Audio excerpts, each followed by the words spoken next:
ভাববো না।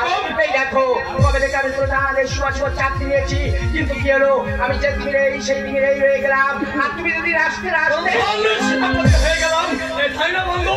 এর সম্পূর্ণ তোমার ভুল ধারণা। একসময় আমি ওর সব ভাগ্য থাকতে বলি না, আমি মানি বাহুবল, আমি মানি পুরুষত্ব আর বুদ্ধি, মানে মহারাজ্যে অর্থ তোমার হাতে দিয়ে এসব গরিব দুঃখী প্রজাদের মধ্যে বিলি করতে দেন।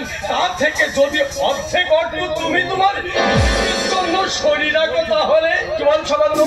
মহারাজ জানতে পারলে আমাকে মানুষ কি চাই? সুখ, আনন্দ, উচ্ছ্বাস। তাই যদি তুমি না পেলে তাহলে মানুষের জীবনে সার্থকতা কোথায়? আচ্ছা বন্ধু, তোমার কি ইচ্ছে করে না একটা বিরাট সাতমহল এলাকায় তুমি বাস করবে? তোমার কি ইচ্ছে করে না বিশজন সুন্দরী যুবতী তোমার পদ সেবা করবে?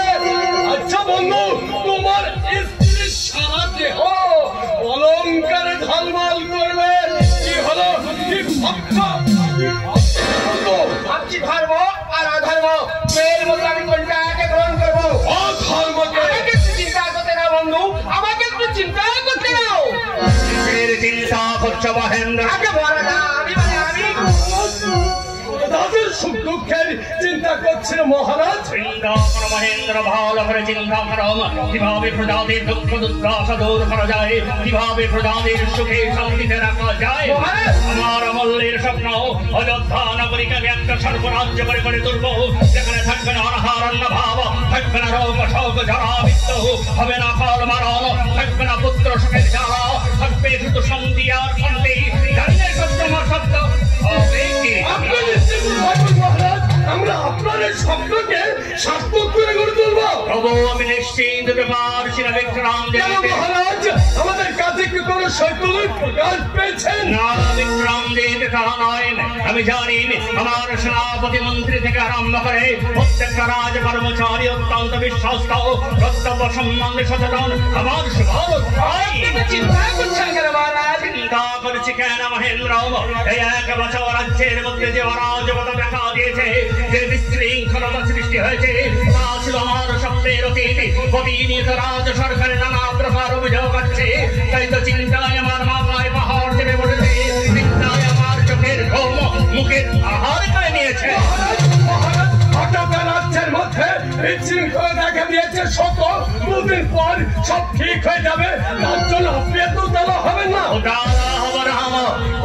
বিক্রম দেবে, আমি যে রাজা প্রজাদের সুখে শান্তিতে রাখবার প্রতিশ্রুতি দিয়ে আমি রাজ সিংহাসনে বসেছি, তাই তো ওরা যখন হাসি তখন আমার মনে হয় ঈশ্বরের আশীর্বাদ আমার মাথায় ঝরে বসে।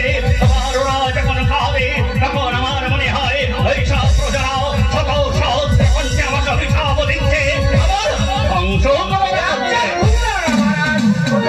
ধ্বংস কামনা করে না, বরং ভক্তি করে শ্রদ্ধা করে আপনার মতো দানবীর কর্মবিরা যাবে, এটাকে ধন্য মনে করে।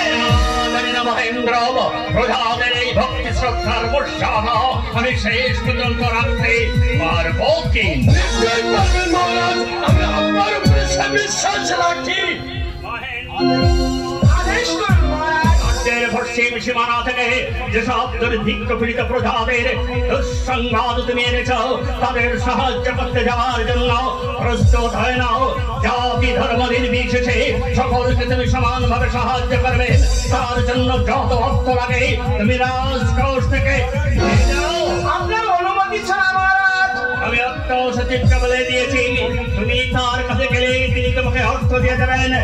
যাও। আমি এখনই যাচ্ছি। চিন্তা করে বন্ধু, কি করলে নিজের ভালো হয়।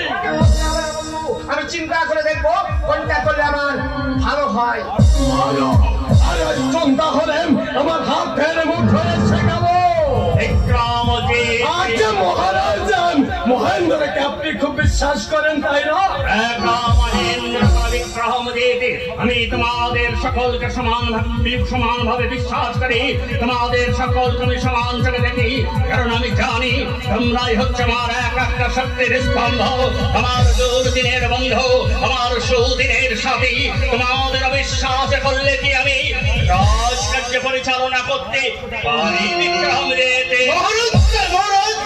এই যে মহামন্ত্রী, আপনাকে তো চঞ্চল মনে হচ্ছে কেন? চঞ্চল হব না, যে দুঃসংবাদ বহন করে এনেছি। দুঃসংবাদ মহারাজ, একটু আগে একদল ব্রাহ্মণ এসে দুঃসংবাদটা আমাকে দিয়ে গেল। এই সে দুঃসংবাদ মহামন্ত্রী, একদল দুষ্কৃতিকারী অযোধ্যার পন্ত নিবাস জাহানা দিয়ে ব্রাহ্মণদের পুজো হচ্ছে না। শুধু তাই নয় হে মহারাজ, ব্রাহ্মণরা তাদের বাধা অগ্রাহ্য করে পুজো অর্চনা শুরু করে দেন বলেই দুষ্কৃতিকারী দল ব্রাহ্মণদের বেঁচে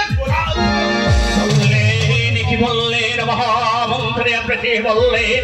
আমার রাজ্য ব্রাহ্মণের কাছে অর্চনায় বাধা সৃষ্টি, তারা পন্তর বাজে ভেঙে চুরমার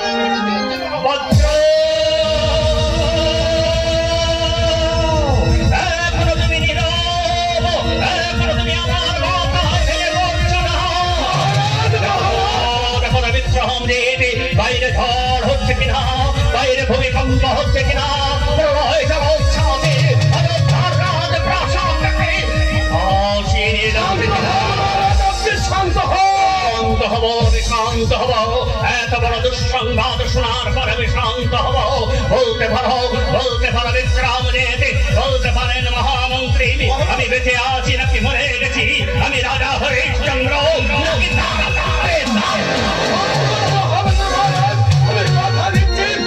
সেই দুষ্কৃতিকারী হত্যা কেন একে ভক্ত কালের মধ্যে তাদের সন্ধান করে আমি আপনার সম্মুখে হাজির করবো। মহামন্ত্রী